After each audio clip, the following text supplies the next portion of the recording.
Res je tako, kot ste povedali, pravljična dežela je bila izdelana že kar nekaj let nazaj. Potem je seveda vsako leto bila postavljena v mestnem parku, dostikrat tudi nekako predstavljala izziv za mladino, ki so jo potem pač tudi polomili, uničili in zato tudi nekaj let vmes ni bila postavljena.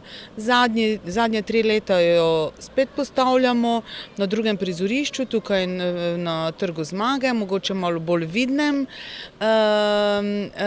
Liki, ki zajemajo pravljice, so to znane pravljice, Volk in 7 kozličkov, Rdeča kapica, Obuti maček in drugi.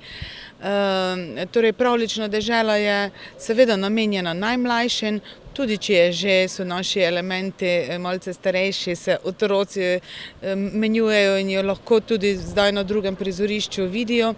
Poleg tega je pa pravljična dežela bo obogatena s pravljično uro na prostem, in sicer v torek 19.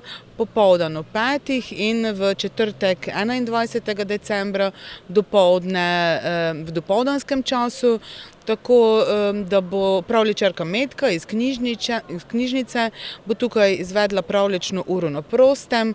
Točne ure bodo napisane v Soboških novinah, seveda bodo pa obveščeni in vabljeni tako vrtci, ki kot vidite že danes so sami prišli na sprehod in like si ogledujejo, kakor tudi tisti, ki so doma ali pa popoldne še enkrat skupaj s starši.